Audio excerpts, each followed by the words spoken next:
Richards trying to scoot in there alone. It pinballs to the crease. Score! Let's get it. Oh my God! Here we go. You're listening to the Street Bullies podcast with your hosts, Derek. Now you're gonna get it, brother. John. Matt Casey. Unnecessary, but totally necessary. And Cody. What's not to love?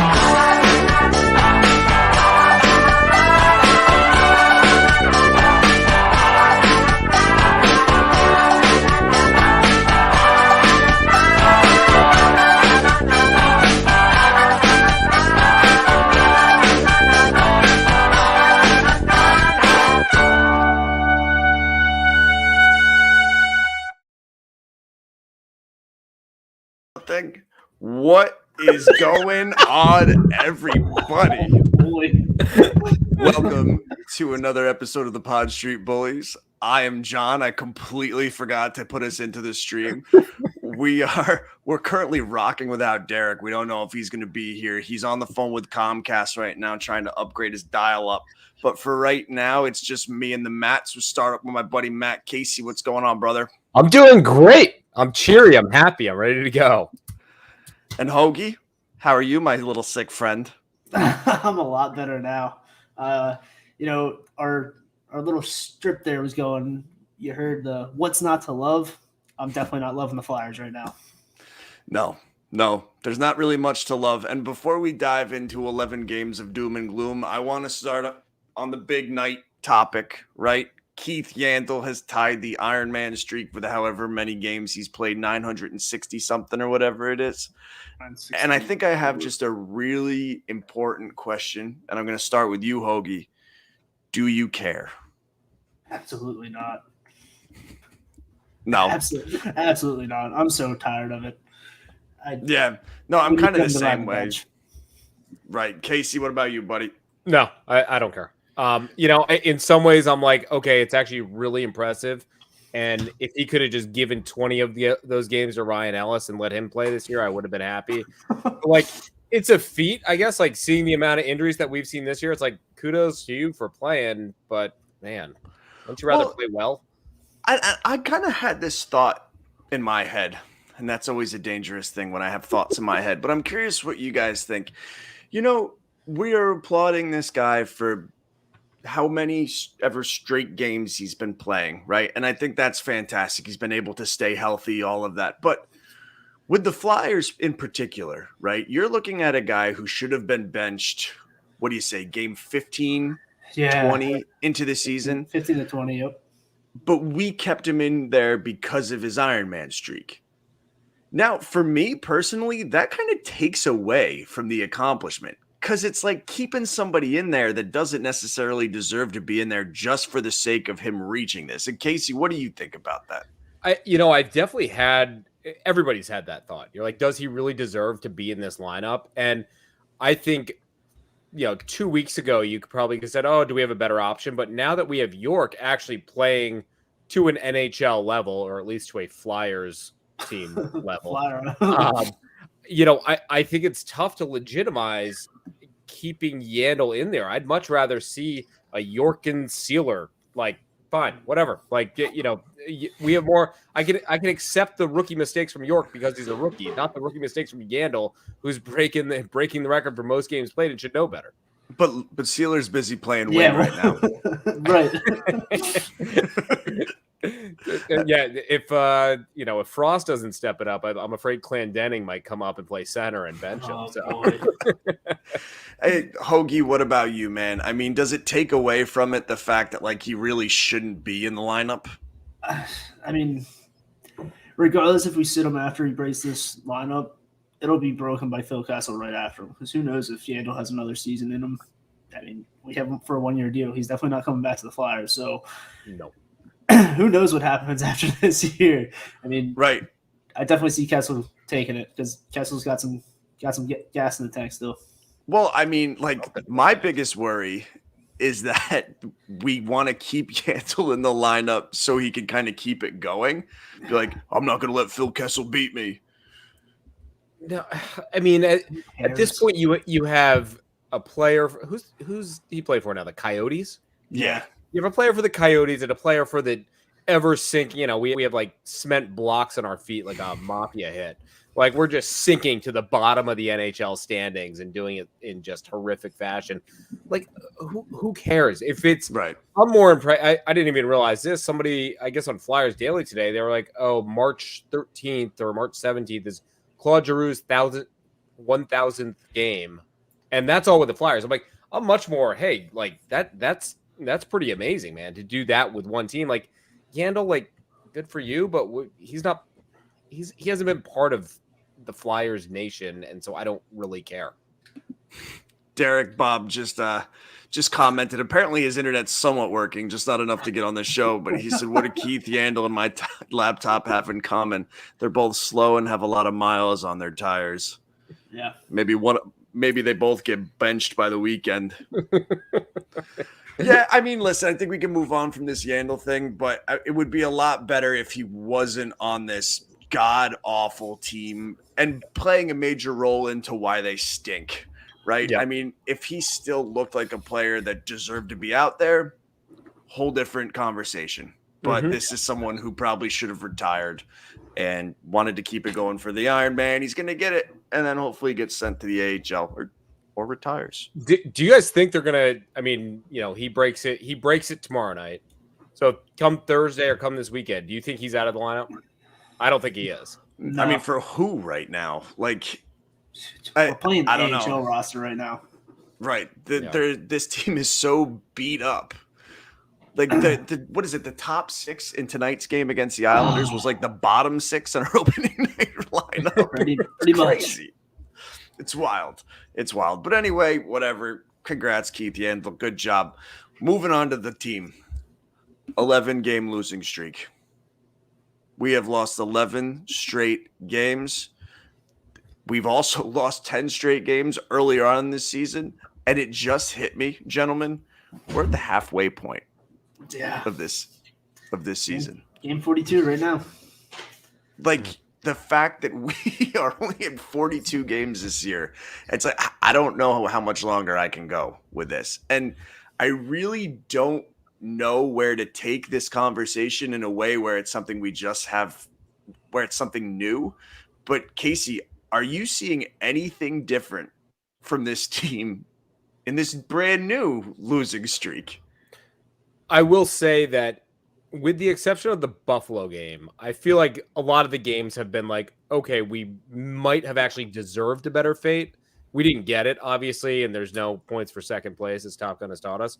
But, you know, we just can't get over the hump. And the team is just so, like, feeble. They're fragile. They're little, right? You know, they're like little origami figures that you can't squish too hard. Otherwise, they're going to snap. I think the way that I look at it is also just it is so clear that the fan base they don't even care anymore. They don't even care enough to create a bag over the head movement for this 10-game losing streak. That's how little people care right now. So I do think it's different. I think there's, you know, I'm sure we'll get into all the factors, and it sucks. You're dealt a really raw hand. And it's not one thing. It's not like, oh God, just this one thing happened. It's the perfect storm coming together of 4 or 5 different factors that all just went to hell. And unfortunately, like, it happened last year as well. And so all of a sudden that's a trend. If I was looking at, you know, somebody like the Islanders who have gone to the, you know, conference finals, 2 years in a row, now all of a sudden they're sucking wind, but they haven't played, you know, they played 20 games. Their schedule's been such a mess. Right. You know, at least they still have something a little bit to play for. And, you know, they seem to be trending up a little bit, but the Flyers are just, it's dismal. And it sucks that it's this early in the season. At least last year when things were officially, when we were out of the playoffs, I think it was still like April. Like we still had some time to go, but it wasn't that far. So I don't know. It's pretty disheartening is the way I'll put it. Right. I mean, and Hoagie. Whoa. Oh, hey guys, what's up? I thought we were going to do that a little bit more smoother, boys. Like, you know, welcome into the show. I don't deserve that. Derek, what Bob, the hell are you whatever. doing here? What the hell are you doing here? This isn't even my show anymore. Jesus. Well, your Derek. internet seems just fine, Derek. Yeah, things go smoothly until I show up. What can I say? Ask my wife. Are you okay? I'm good. Did you get that all settled up? Everything's all good. First beer is open, and I'm ready to talk some Flyers hockey. See I now, mean, the first. That's I the have problem. I have a question for you because I don't believe you on the first thing because I looked at the rundown because Hoagie pasted into the chat here. No, I did. No, Casey Oh, you did. Thank you. Casey did. It says, how far does this sink have to ship before anything is done? I can almost with 100% positivity tell you that I typed this up while I might have been inebriated. Does this sink have to ship? Or, I mean, really, I'm an idiot. I don't know what else you want me to say here. All Is this just you trying to get me to out myself as a moron? No, I figured we'd have a little bit more fun at your expense. Anyway, Surprise. before, my good friend Derek decided to come in here, we were talking about the losing streak. And Hoagie, have you noticed anything different this time around? I mean, they're a little bit more competitive, but they're not, just like Casey said, they're not getting over that hump. Like I was at the Boston game in Boston, and it was a pretty good game. They were there, but they didn't show the drive to actually want to win that game. And I think that's the biggest difference. The first 10 game losing streak, they were just getting beat to death on the ice. Now they don't know how to get there. Yeah, I mean, and Derek, I'm going to kick this to you, but what I'm noticing is the minute this team gets scored on, they're completely deflated. Mm-hmm. It's like they've lost all hope the minute that first goal is in. Like, oh, here we go again. Scott Hartnell brought up a good point Saturday night after the game, or Saturday afternoon, I should say, where his time in Columbus under Tortorella, you just felt like you're on a losing streak. One thing goes wrong early on in the game, and you're constantly playing catch up. You're committing penalties. You're, playing from behind the entire time. And that's what this team has done from the get-go, really. Like, yeah, okay, first 10, 11 games of the season, sure, we played all right. Ever since then, it's been complete crap. So, playing catch-up is never fun. You want to get ahead. You want to, get the lead. You want to be able to dictate the pace of play. You want to play your style. The Flyers aren't ever afforded that ability to do so. Right. But it's because they continuously fall behind. The other team is ready to go while we're still getting off the bus. Right.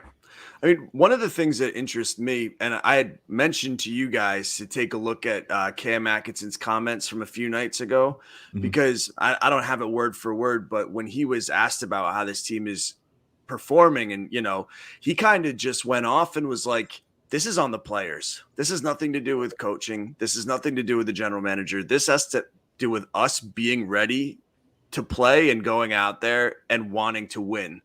And Hoagie, I'll kick it to you first, but I feel like this is a theme with either present players or past players where there's these like little subliminal hints that, like, in general, this team just never goes out ready to win a hockey game. Yeah, I just hearing you say those words, I feel like we've heard those words said in different ways over the past 5-6 years. Just, we're not ready, and we never come out ready. Why is that the fact? Like, you're being paid to be a hockey player. Come out ready to play, especially as a team. Like, the amount of times they've come out so flat and so slow, and it's just like, I'm going to turn off this game because it's just not even worth. It's not exciting. It's not exciting to the fans. It's not exciting to the players. Why even show up then? Right. And Casey, do you think that this is more of a case of us looking too much into comments like this? Or do you think this really is an issue and that certain players are starting to really identify it and point it out? I think it's absolutely an issue because we've seen this for 2 years. And I would even argue we saw it at the beginning of that 2019 season that everybody still kind of grasps onto as like, oh, we weren't that bad. And overall, I think you're looking at just a systemic issue within the organization.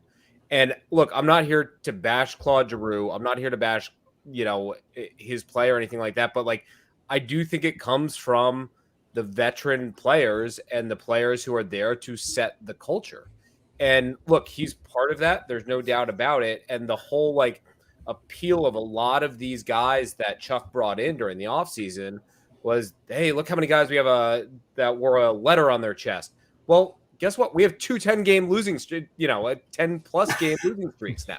Like it didn't help. And granted, a lot of those guys with letters on their chest are sitting in the press box, with bubble wrap around them because they can't stay healthy. But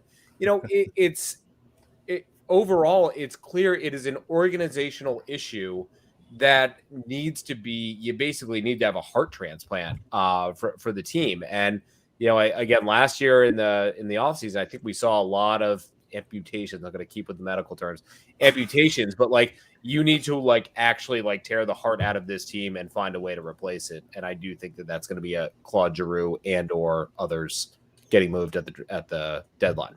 Paging Right. Dr. Casey. Come in, rip off more. Right. We need to rip off more. Again. To the heart. So, I mean, obviously we will have many more conversations about what this team is going to do at the deadline, what this team is going to do moving forward. But Derek, we're looking at a team right now that pretty much has no heart. Mm-hmm. They have no will to win. Mm-hmm. They've lost 11 in a row. Mm-hmm. We have half the season left. What do you do now? Now you field offers. You tell the entire league who's up for grabs if they can't already guess who. Because let's be honest, Claude Giroux is number one right there. He's the guy that by the deadline, I don't want to see him in a Flyers jersey anymore. Right. Nothing to do with his play, nothing to do with him as a person. It's strictly business, and I don't want to see him in a Flyers jersey. Then you go down the line. If Ristolainen is the next guy that you think you can get a big haul for, or anything that can recoup what you spent for him, sure, go that route. I'm not a big fan of that, but it is what it is. Again, a business. Martin Jones, don't know what you can get for him after this, but if it's something, if Edmonton would bite and say, yeah, we need a decent enough goalie, I still don't think it happens. I'm really are you sure, Edmonton, that's going to solve your problems? Right. It's you're flirting just above Flyer land right now, and Martin Jones didn't really work out for us. When you've got a guy like McDavid and Draisaitl, though, I mean, you're always going to think you're 1 or 2 pieces away, sure. You've got 2 of the best players in the league. Right. Whether that's right or wrong, completely other discussion. Right. You need to make it known that these are the guys that are available. Woo me, or I'm not trading them to you. Someone will. There will likely be suitors lined up. So make it known who's available, and then start taking calls. Drive up the price. If you've got a buddy who's GM over in, Lord knows, I don't know, who Fletcher's buddies with, have him drive up the price if he's not interested. Sure. Just talk Minnesota. Was that Bill Guerin in Minnesota? Sure. Yeah, talk to Bill Guerin. Be like, hey, man, listen, do me a solid. Go over here and tell him we're offering Boldy and a first-round pick and a conditional second for Giroux, and let's see who bites. Mm-hmm. That'd be pretty fun. Right? Right. It's the old man. It's the old boys club. So, something like that could happen for sure. So here's the thing, though, right? I get what you're saying, right? We need to start fielding offers, and I totally agree with you. Mm-hmm. But we have 42 games left of this, or 40, not 42, but yet 40 games left of this. Do they matter, though? Do they really matter? Okay, so Casey, are you going to be able to handle 40 more games of this? Yeah, you know why? I'm sick and demented, man. I've been through. I don't know if you guys were young enough or were old enough, but do you remember the 2006 season? How bad that? I mean, we were the worst team in the league. Mm-hmm. I still watched 90% of those games. And you want to know why? Is because in 2010 it made it feel that much better when we actually did well, and so it's almost like a form of self-mutilation in order to just feel joy again. I guess what I'm kind of is my middle name. What I'm kind of getting at here is I want to see bad, but with a direction. Start just putting in the young guys. At this point, I don't need to see the Brassards of the world anymore. Just put in the kids. If we're gonna lose, at least give them the opportunity to play. I agree 100%. And my issue is I just don't even think. I think every young player or that could make an NHL roster or has a chance to, we've already had up. Like I know. the cabinet's clean at this point. Right. Yo came out and we're like, oh, what about Zamula? He was like, that guy needs to put on some serious weight. Like Right. he's just too small. So look, I'll still watch it. I agree with you. I want to see a direction, and I know we'll get into Chuck stuff, but it's like, all right, what's the direction going to be? Let's be realistic. We're not going to be playoff contenders this year. How do we make the best of this and at least show improvement and get ourselves lined up to not suck as bad next year? We're not going to be a contender next year, but maybe we cannot lose 10 games twice in a row. Right. All I see is Rob Schneider right now from Waterboro. Like, oh no, we suck again. You know? So, Hoagie, you have anything to add to this? I mean, we've endured it this long. What's another 40 games? Hell, that's what it is. It's hell. Right. Who cares at this point? We're not going anywhere. Right. Good I mean, point. and listen, we're going to get into the Chuck Fletcher thing, but one thing I wanted to add, because Derek kind of sprinkled it in there, is the news that it's really looking like Ristolainen is not going to be a member of this team moving forward. Mm-hmm. There seems to be a few reports from, the big guys, Elliot Friedman and co., that he wants to go play for a winner. Shocking. You Right? blame the guy? Can't blame the guy one bit. No. I mean, I've said this on shows before, though, right? This was somebody that I really felt like the Flyers could use as like that next generation, Mm-hmm. But now Chuck Fletcher's job, and Hoagie, I'll kick it to you here first, is can I recoup something because I paid a hefty price for Ristolainen. So now my goal is to see what can I get back. I don't think he's going to recoup all of it, but I mean, I don't blame Risto for wanting to bounce. He's wasted his years on terrible teams, including the Flyers at this point. Go to a winner. He was promised a winning team this year, and look what he got. So Right. I don't think Fletcher's going to get what he gave up. There's no way. Unless we can get Robbie Hay back, I'm all for it. You can't replace that. You can't replace that. Derek, does Risto give you a first coming back? Ooh. I don't know. I really don't. I think he could. And to be quite honest, I think it's because of Sanheim's heroic efforts in making him look as good of a defenseman as he possibly could. I will never let that die. But what a dumb schmuck. Good God. Anyways, no, I think he could. He's a right-handed defenseman. Right-handed defensemen have always there's always been a premium. People have paid a premium for these types of guys. Big, physical. And honestly, I think he had the bounce back year to an extent that people know he can play. Right. He's just been saddled with terrible teams his entire career. So put him in the. You know what I have to say about that. I can't say it on here, but you put him in the right situation, second pair on a really good team, a third pair. Oh my God. Like, I think he'd be fantastic. Right. But it's the right team at the right time at the right price. It's got to be a perfect storm for the Flyers to be able to get a first round pick for Risto. What do you think, Casey? You think he's getting a first in return? I think you'll get a first. I don't know if you'll get much more than that. And I think it's a matter of when you get the first. Is it this year's first? Is it next year's first? Like, I ultimately like what the 2023 draft is incredibly deep from what I'm hearing. I wouldn't know the difference. Right. I feel like I hear that like every year. It's like, Right. So was the It's 2017 kinda- draft, and look, we took Nolan Patrick. Yeah. So look, I think you have to try to get a first. And maybe you can get, maybe you can get something lower down the line, but I don't think you'll get much more. I look at a team like Boston, who I think they don't have a great defense from top to bottom, and I think they could use a guy with physicality. Right. They're likely gonna make the playoffs, and this is, Boston's aging, and I don't know how much more they're gonna get, as we've said about Pittsburgh for the last 10 years, and look at them now. So I don't know. I see a team like Boston who's light on the blue line, and Risto, I can imagine him just being a nasty mofo in the playoffs, man. Like he's just the kind of guy that you hate to play against. And I'm with you, John. I'll be bummed to see him go, because I think he is one. I don't know if we've gotten all the bang for our buck with him, but he's lived up to the expectation, I think, that we thought he would do. Right. It's just he hasn't been, nobody else really has, with the exception of maybe Atkinson. Those are the only two who arguably are in the lineup right now that came in from last time. Well, and I kind of viewed those two as kind of the new torchbearers coming in.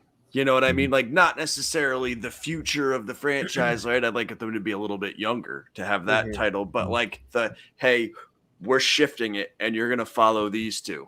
Yeah. Cam Atkinson is going to give you that never say die, and Risto is going to give you that snarl. Yep. So I was really hoping to have both of those. He's going to make you die.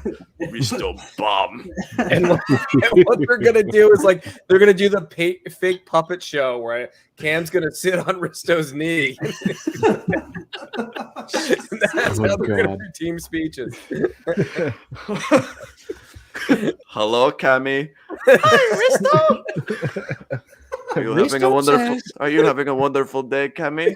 Oh, I'm having a great day. No, this is our second 10-game losing streak of the season. What the hell do you think?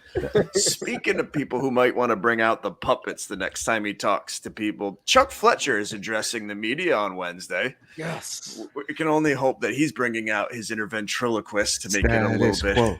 Status quo. I love the hype, people getting excited. Oh, he's going to address the media, state of the team. Here we go. Derek, is he going to provide anything of use? No. We've gotten so used to the fact that anytime he's called a meeting like this, it's been, like I said, status quo. We are what we eat. We are what we are. This is what we are. And that's what we're going to be. I have no faith in coming away from that press conference feeling any type of way about anything. It's going to be injuries bit us really hard, which is true, but not an excuse. Oh, well, COVID protocols and that. Okay, I get that too. But again, something everybody deals with. I always, in this type of situation, look at a team like Pittsburgh, our arch nemesis from the west side of Pennsylvania, and what they've been able to do with the fact that, they were without Crosby for an extended period of time. They were without Malkin for an extended period of time. They're two superstars, and they're still sitting in a playoff spot right now. This press conference for me, ideally, needs to be the tipping point where he says, we're selling, we are shifting our focus to building for the future, and not a Ron Hextall type of shift of focus. We're talking actually rebuilding and not half-assing it. But that won't happen. And I think the sooner we come to terms with that, the less malcontent we'll be. But that's not to say that we're still not going to be pissed off, because look at the situation and circumstances. So, Casey, I want you to tell me what you want to hear, but first I want you to tell me, does he give you anything besides what Derek said, the status quo? No, and I don't think he can. I think if we're playing this in a trade type, trade value poker hand, I don't think he can tip his cap too far one way or the other. He's doing this, I'm assuming, because it was the quarterly update of the team. He's not going to be like, all right, fans, I know it's been, here's all the inner workings of what's going on in my whiteboard behind locked doors. We're not going to get it. And everybody's going to be pissed off that we don't get it. But that's the reality of it. That's why he's in the position he's in. That's why we are where we are. What I'm hoping to get out of this, I don't know, some clarity on some of the injuries, maybe. Sure. I think maybe that's the best case scenario that we get out of this. There's not going to be anything groundbreaking.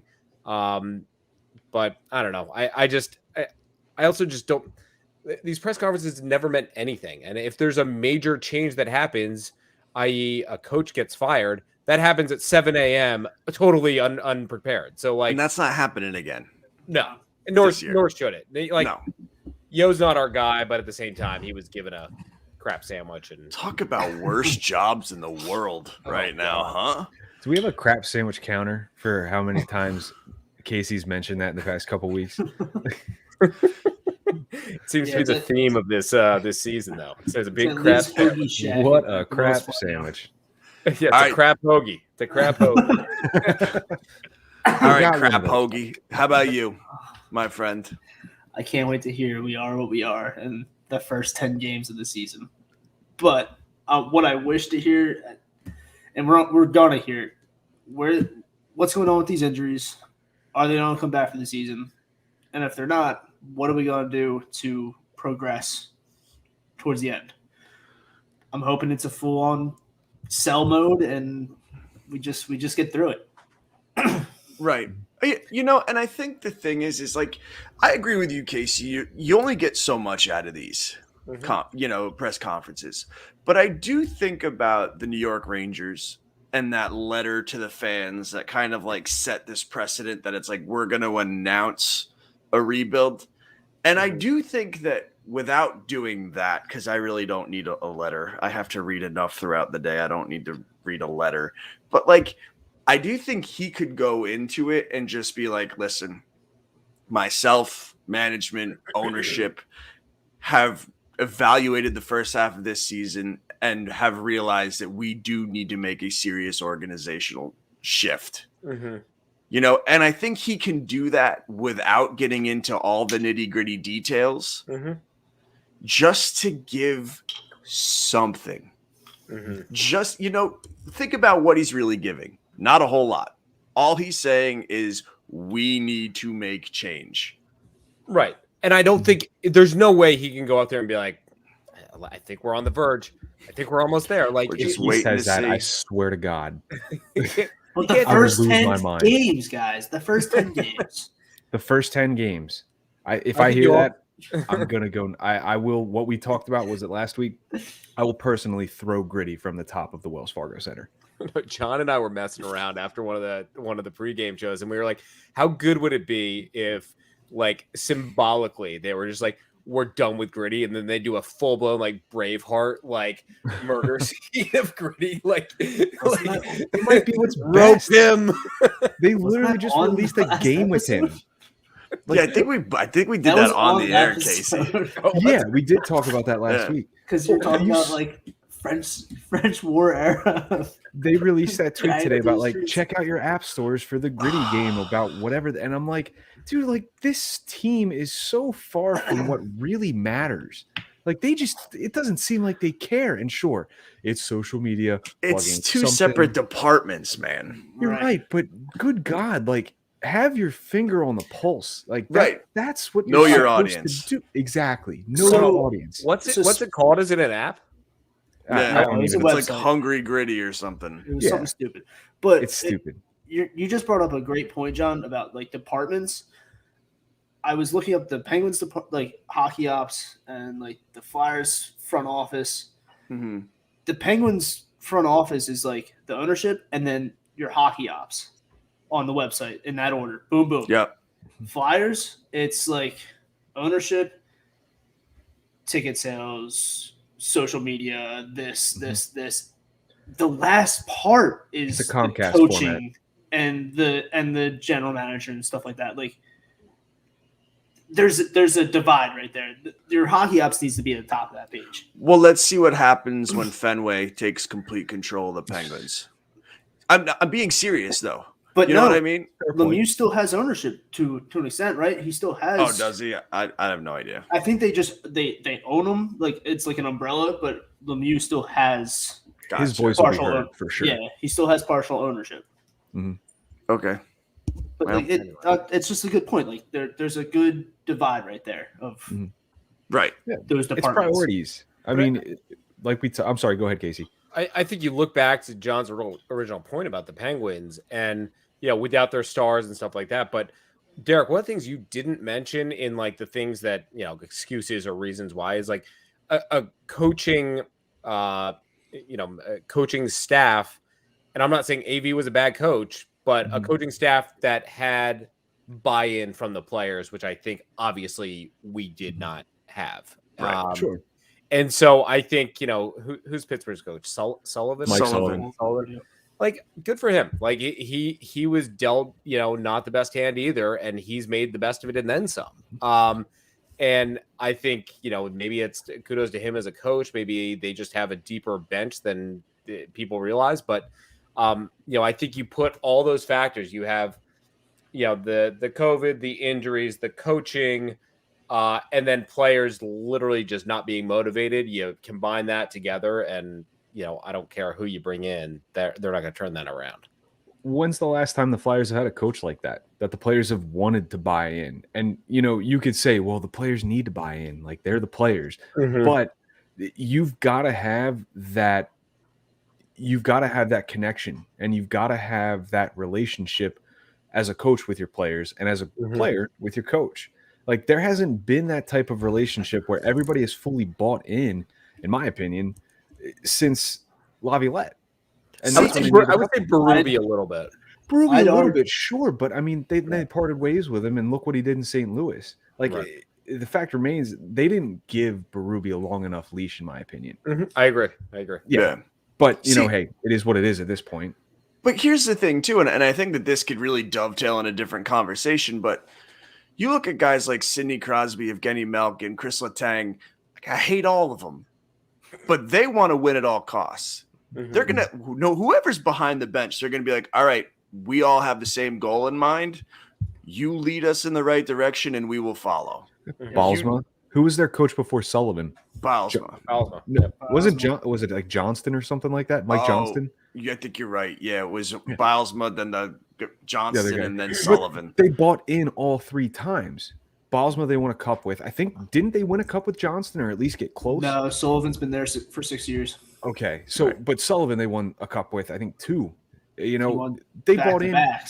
Yeah, they bought in with every single one of those coaches. They were still competitive under Mike Johnston. So that's a roster problem, right? And and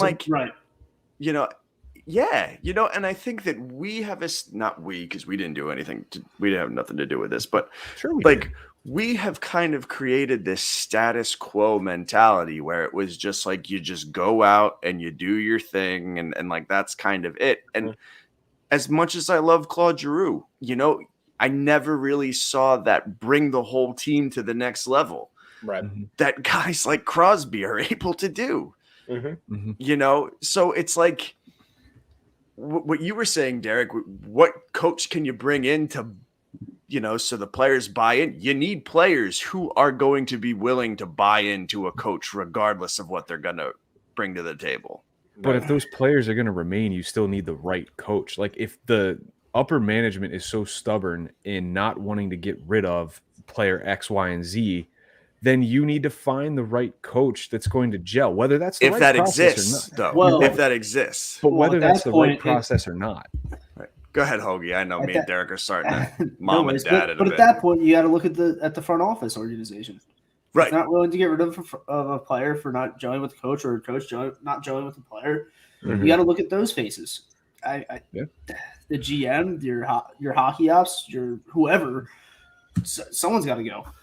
And, I kind of want to bring this back to Chuck Fletcher, and then I think we can start to wrap up this conversation because we could just go on forever. But Chuck Fletcher comes out tomorrow. Wait, Wednesday. What's today? Monday? Wednesday at 11. So, he comes out on Wednesday, and he gives you the same speech again, right? What I wonder is how can this team then say we're going for a complete change with him still at the helm? Mm-hmm. You know what I mean? And Hoagie, maybe you wanted to start with us on this one, but how can he then be the voice of that change if he's just going to come out and feed us the same thing? He can't be at that base of making those moves unless we bring in. I hate to bring it up with the Penguins again, but unless we have someone like Brian Burke who's kind of overseeing everything and kind of having a hand in what's being said and what moves are being made, that's the only way I can see him actually being the GM and actually making conscious moves to progress this team forward for either a rebuild or a retool, whatever this team decides to do. Casey at the bat. 2 weeks ago, I would have said Chuck is the only one to date who's really done his job, and I think I did say that. Yep. It's just become very apparent now that despite I do think he had good intentions, he put too many eggs in the veteran basket, and with injury-prone players, and it's blown up. It's blown up, and I do, so there's certainly blame to go around everywhere, and he's not he's not short of that. So I wouldn't be shocked if he is not the GM next year. My thing is, if they're going to make a GM change, and that comes from, I assume, Dave Scott and Paul Holmgren. I don't know what he's doing these days. Brian Roberts, maybe. I think it needs to be done now, because otherwise, if you're doing rebuilding and you got to pick up all sorts of draft capital and stuff like that, too much to do over the offseason. Right. You have to start that process now. And the other thing is like, the biggest thing is this team needs to figure out what they want to be. I remember I thought it several times, especially last year. I was like, we're not big, we're not fast, we're not skilled. Like you can be, you got to be at least one of those things. Ideally, you're two of them. Championship 3 teams have all 3 of those factors. We have none of it. And so I think it's, you got to try to figure out, be like, all right, we're going with the fast and skilled route, and we got to pick up 3 or 4 guys who can really churn and burn on the ice, and that's going to be our identity moving forward. Dirk, what do you say? This is tough because you fire Chuck Fletcher, you bring in a new guy, whoever that might be. You're presumably boy, the pipes are calling. Let him bake a little bit. But you bring in a guy and you're going to want an evaluation period. But how long is that evaluation period supposed to last if this team needs a complete overhaul? Mm-hmm. So, you almost have to let Chuck Fletcher handle this team up until the trade deadline at the very least, because he's going to be the guy that can evaluate these players more accurately than anybody you could bring in. Unless you're bringing back Ron Hextall, which is not happening. And even then, there's been so much turnover with this team. Wait, that's the only other option? Bringing back Ron Hextall? No. It's like a crap sandwich and a crap hoagie. They're just like a crap platter. There's nobody right now that knows this team better than Chuck Fletcher. I'm not saying that is a good thing or a bad thing. I'm just saying factually there's nobody that knows this team better than Chuck Fletcher. Can I interject real quick, though? No, shut your mouth. I have a point to make. Okay, but this is but this has to do with your point, because aren't you firing this guy because you don't trust his evaluations anymore? But what choice do you have?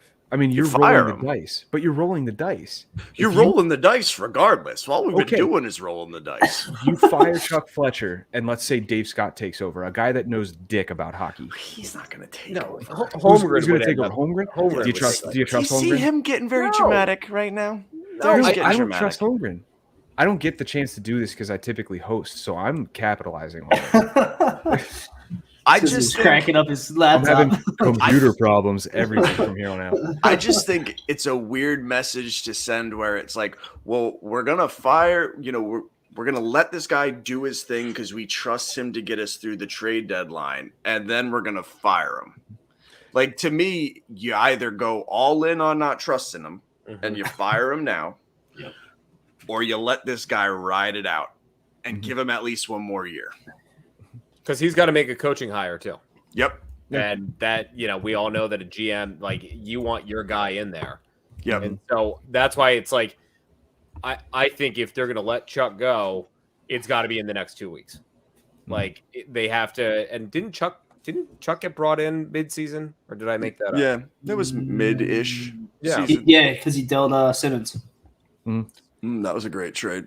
Yeah, let's not talk about that. Hartman in the fourth. Hartman's freaking lighting it up now, of course. So I don't know. I think there's too many things that need to happen from a GM standpoint, whether it's players or coaching, for them to be like lame ducking Chuck into the summer. Right. Lame duck Chuck. It's every decision is going to be met with criticism at this point. It's like, whatever. Like I'm basically indifferent at this point.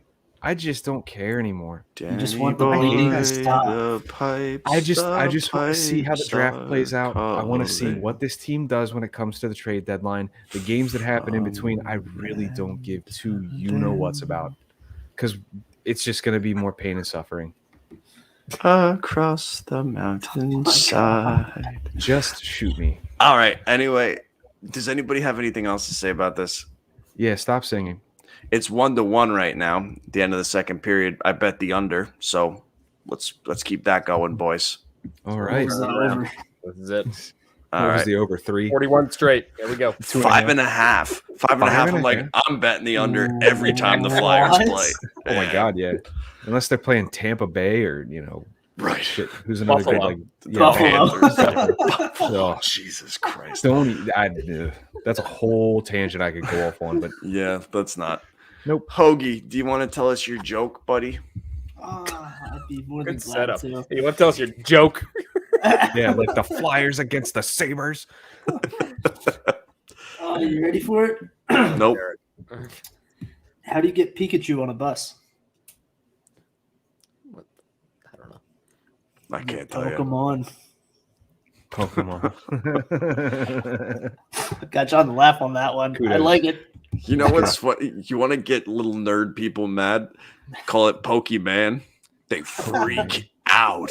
It's not Pokemon. Playing I'm a Pokemon Pokemon. over there in the corner. You should have seen that Charmander. Charmander. Charmander. Sounds like a Charizard. sea creature. Pirates were looking out for. That Army Vanessa. curve the Charmander, matey. That Vanessa was huge. Oh my God. Garner Riddle dropping some knowledge in the old comment section. There we go. Var.rent. You click it, John. There you go. Oh, see va.rent. Ball.rent. What does it mean to you, Casey? Anything? I have no idea. I don't know. I don't know what the hell you kids are talking about. It's like the last time I typed that in, I got a computer virus. All right. Well, I think that's about it for tonight. You can find the Mats at Pod Street Casey and Pod Street Hoagie. Hoagie? Hoags. Why is it not Hoagie? Why do you not know this? Because I don't care that much. Do Derek, you want me to take over for do this? my thing? Do I want to do your thing? Do my thing. You're a lot better at it than I am. All right. Well, you can find this podcast on all your various podcast listening receptacles, including Apple Podcasts, Spotify, Amazon Music, Spreaker, Stitcher, maybe. I don't know. Deezer, Google Podcasts, if they have a thing. You can find us on YouTube. Safari podcast. Safari I'm kidding. Podcast. I'm Right? kidding. What's the other one? Isn't there Bing, another? Bing podcast. Bing Podcast. Bing Podcast. They have those. Yeah. Bing Podcast. Netscape podcast. Yeah. Right. We're all over the place. Yeah. So, Oh, God damn it. Oh, Derek, you have anything fun to say? I do. You can find me on Twitter at PodStreetBob. You can find John on Twitter at PodStreetGobe. You can find all four of us on Twitter at PodSTBullies. Check out our affiliates, Flyers High and Wide, and the 5 Minute Major Pod. All those guys, awesome guys. Awesome Flyers talk as well. Guys and girls. Girls. We do have girls with Flyers High and Wide as well. But yes, awesome people. But, John, you're the host, so you got to end this. All right. Bye now. Bye now. Bye now.